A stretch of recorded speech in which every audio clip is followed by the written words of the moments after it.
Hello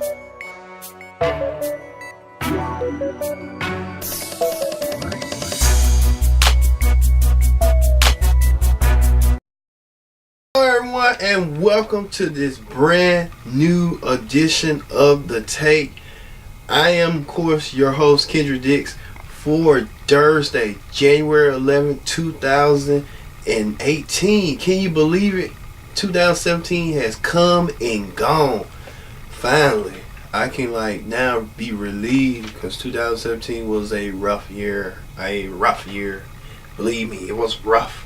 But I got through it, the trenches and the waters, and I came out swinging better than ever. I'm here with you. So let's begin with the big story. The big story this week is, man, did you see the game this past week? Alabama versus Georgia. Two states that were close as neighbors, neck to neck, competed for the national championship match, and Alabama prevailed with their 17th title victory. As I was posting out, I read all the posts about Bama this, Bama that, but at the end, as I said at the end, any given night, any given team can be beat, but Alabama was the better team that night, no question. I said on my tweet, you go back and look at my post, what I wrote. I stand by it. Hey, roll tide, roll, baby. I'm a roll tide. And for the people who don't believe that I'm a bandwagon, I'm not a bandwagon. Many people know I've been an Alabama fan all my life, ever since I was a little kid. So I can go back to the Gene Stallings days. Yeah, I'm telling you, all the Bear Bryant days. Hey, did you know that Broadway Joe Namath was an Alabamian, and he went on to the New York Jets and made them Super Bowls and stuff? It's like rich history in Alabama, and no question Georgia didn't win. Georgia played their hardest in a hard-fought game. They could win either way, as I'm saying. So, big ups to Alabama on their win. But it was a lot of people on that night that came out the blue. President Trump, look, he even made an appearance to visit, and he received a resounding lot of boos and cheers. But the president, came to Atlanta to show support for whoever he wanted to show support. Hey, even this guy from Georgia, this Georgia fan, look at this. The pitch not growing right now, but they are going to grow tonight. Go Dogs, there's no four-legged dogs like the Georgia Bulldogs. And this, see, I'm telling you, everybody came out. But Coach Nick Saban said it best on the press release. Take a look. Resiliency to overcome hard, and made some great plays. We needed a spark on offense. Tua certainly gave us that and did a really good job. And defense stepped up when they had to. We didn't do very well on third down in the first half, which really hurt us. But this is Nick Saban did say that even he beat his own pupil, Kirby Smart. Kirby Smart had this to say. The way Sony Michel affects players on our team, Isaiah Wynn, Roquan, all these guys have been incredible leaders. And if we have that kind of leadership, there's no doubt. The sky's the limit, because these guys are hungry. I just hope the younger class doesn't take it for granted that it's just going to happen. You got to make it happen, and they've got to believe that. Kirby Smart, yes, and you can see right here in the highlights, Alabama dominated. It was close in the fourth quarter at 20-20, and Alabama came out of the blue with that catch and hit that touchdown, that sudden death thing. And Alabama, once again, your national champions for the 17th time. That's a record. That's like Nature Boy Ric Flair. He was in tennis too. Watch. Man, Nature Boy, they're close to being your record of the 16-time world champions. Alabama, hey, a step ahead. They're 17-time world champions. Hey, I'm just saying. I'm just saying. I'm just saying. All right. Also, another part of the stock that over-trumped the big story was that Oprah Winfrey. Everyone knows who Oprah Winfrey is. I mean, Oprah was in attendance for the Golden Globes to receive the Cecil Bill Award. Oprah for her contribution as a media mogul, philanthropist, and others. But Oprah delivered this incredible speech that takes the cake. Take a look. Is on the horizon.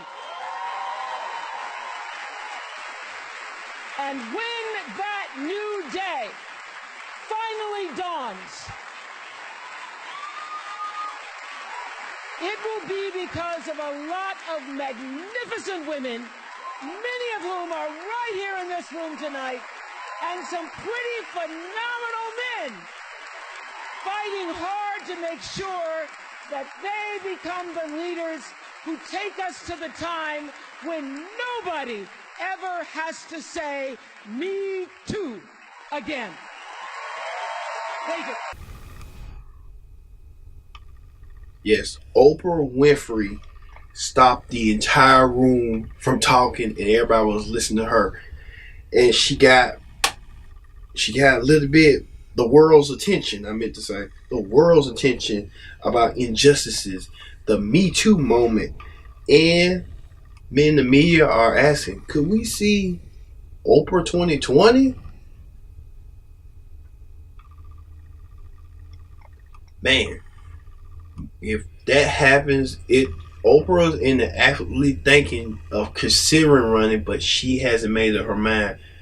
But even President Trump weighed in on this. Take a look. Hey, can you beat Oprah, by the way? Thank you. Yeah, I'll beat Oprah. Oprah would be a lot of fun. I know her very well. You know, I did one of her last shows. She had Donald Trump. This is before politics.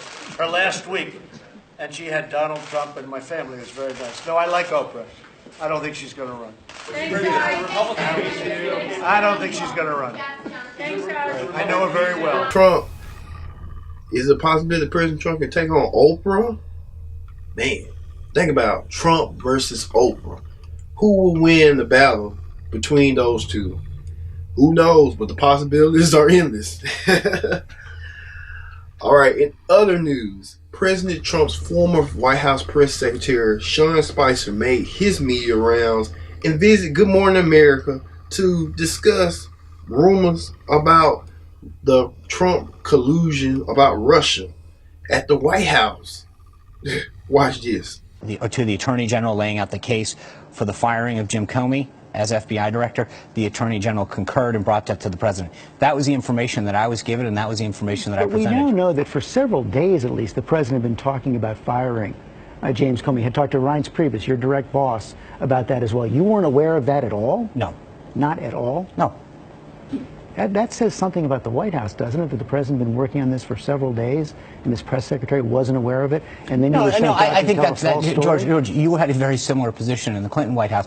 I think there are decisions and policy decisions and personnel decisions and I think at the time that the President wanted to execute on that decision, I was brought in on that decision and said, okay, here's the decision that we're making.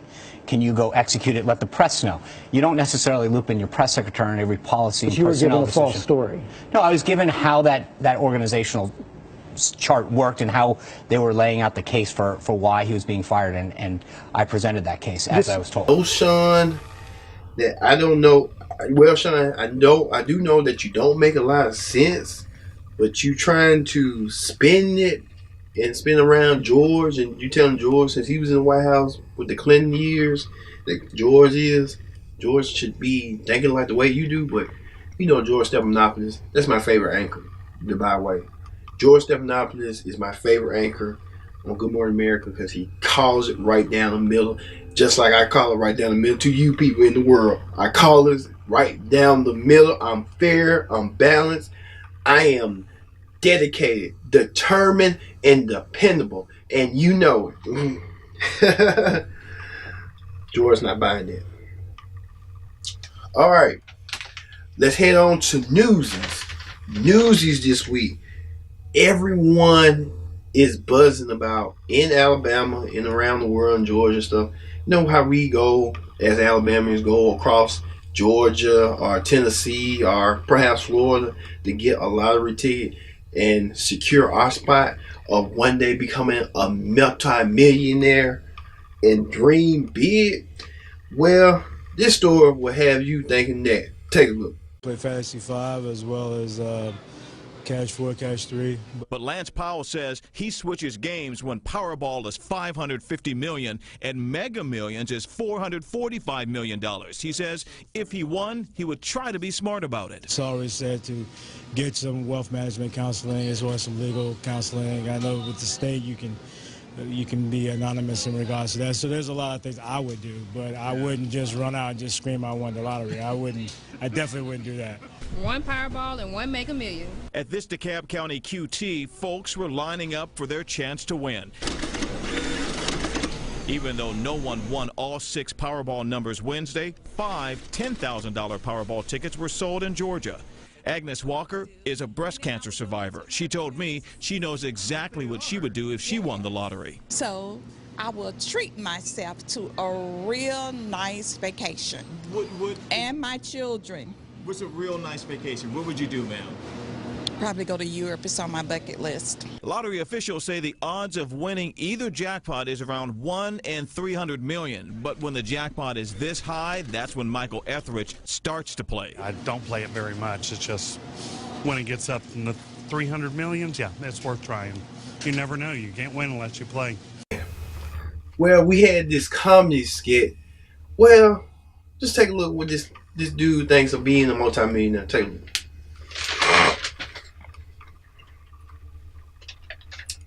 Man, he thought he was going to get lucky this time and got rich.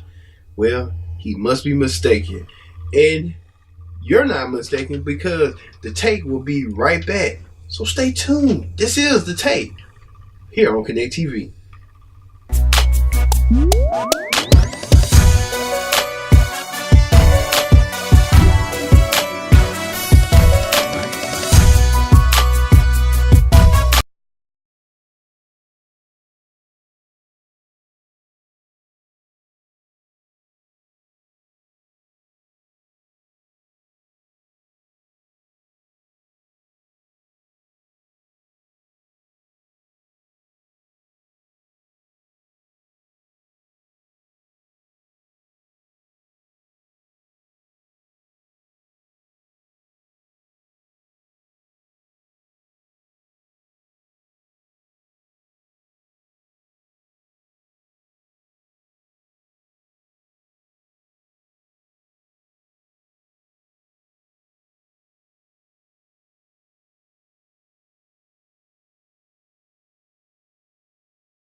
Welcome back to the take. I am your host, Kendrick Dix, and I'm telling you, I'm back. This is the second week in January 11th, 2018.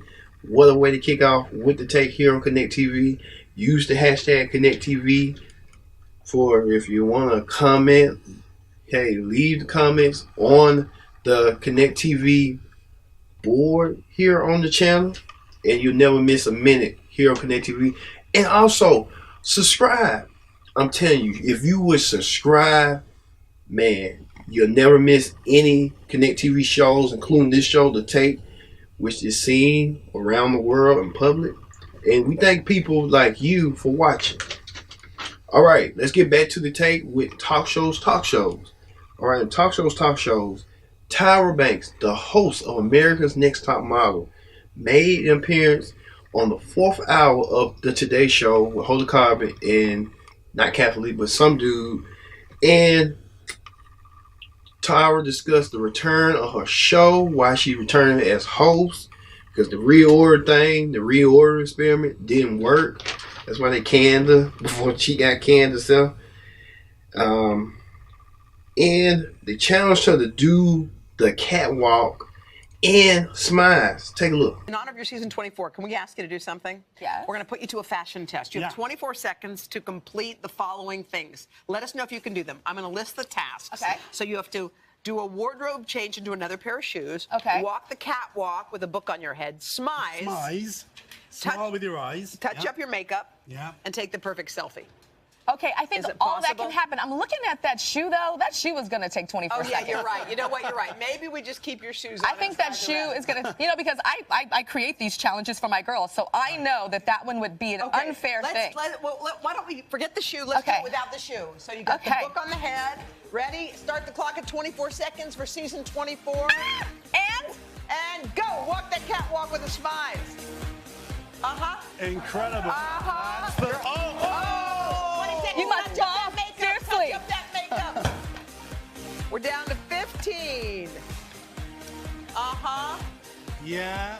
And take a perfect Take the perfect selfie. In 3, Here we go. Queen of the selfie. Pyro. I'm trying to do my best model pose. You see, I'm not a model. I'm a host. I'm not a male model at all. You can tell. So, hey, at least I'm trying. All right, let's move over to the political rundown. On the political rundown this week, President Trump comes out swinging after a book is released about questioning his mental state of mind and denies reports about that. According to the book, Trump is treated like a child, and fears being poisoned. That's why he hopes to eat at McDonald's, because it's pre-cooked. Oh my God! If it was, hey, it was, man.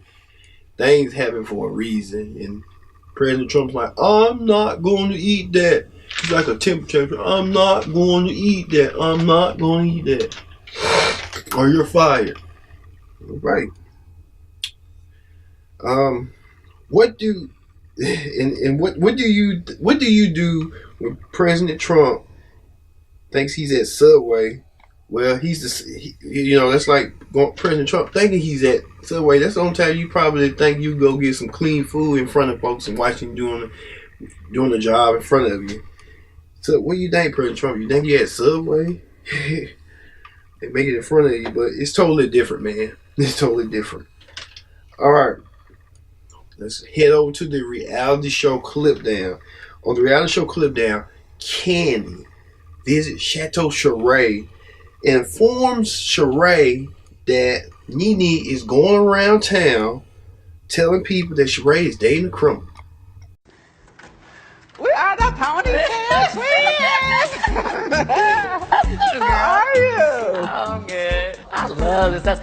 This is my first time getting to see it without a whole crowd of people in here. Shut up. It's a mess. My cleaning lady will be here in a couple hours. Where is the mess, Sheree? I just got back from out of town, so it's super dusty. I don't see any mess. I feel like we had a good time in San Francisco.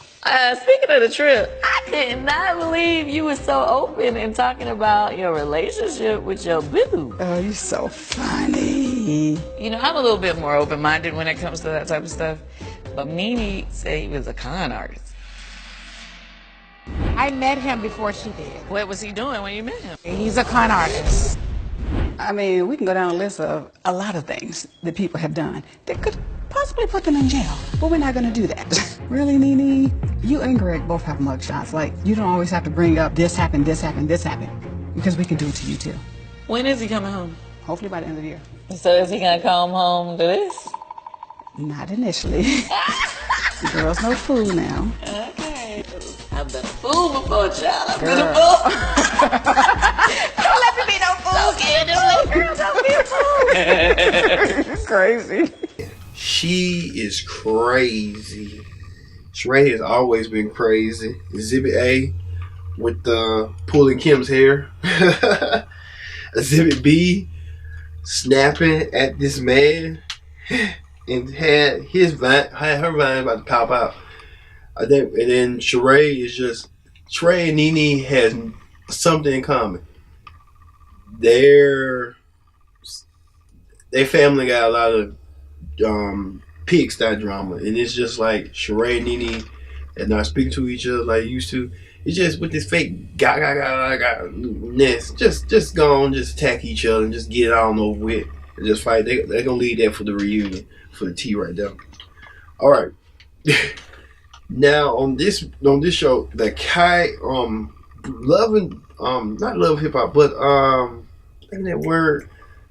What's that word? Oh, okay.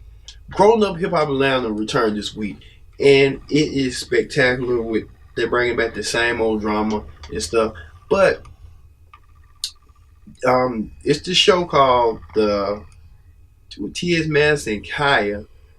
Forgot what the show called, the Tea Room or something like that, and they talk bad about and make fun of Toya Carter, Reginae, and the mama. Take a look. It's Reginae. Now I'm gonna go on to Toyota.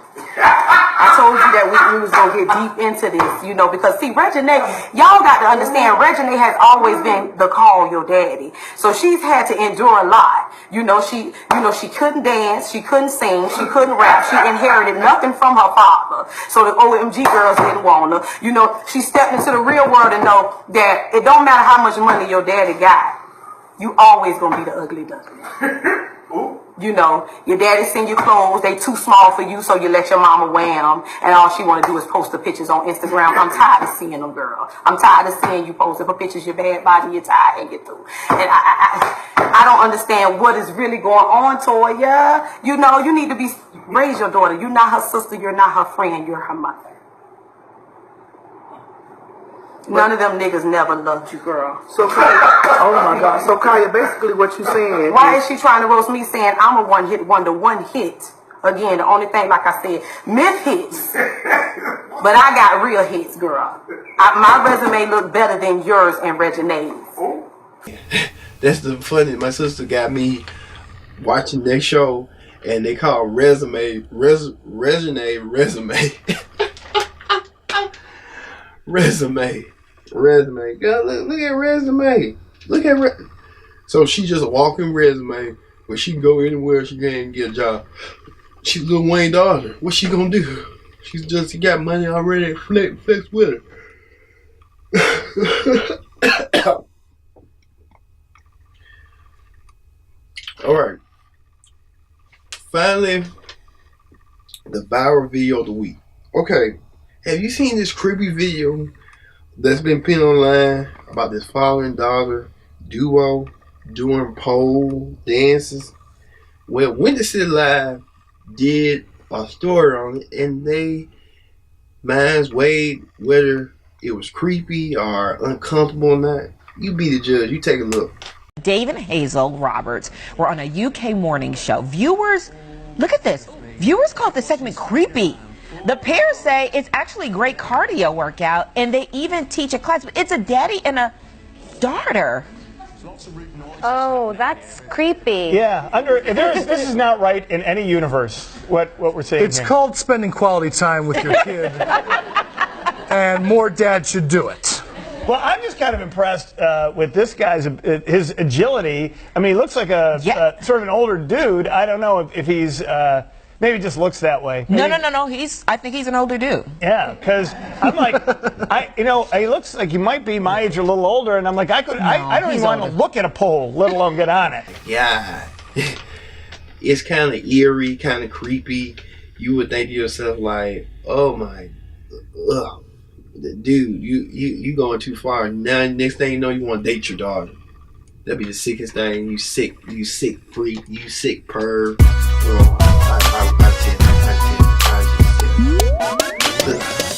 All right, that is the take for this week.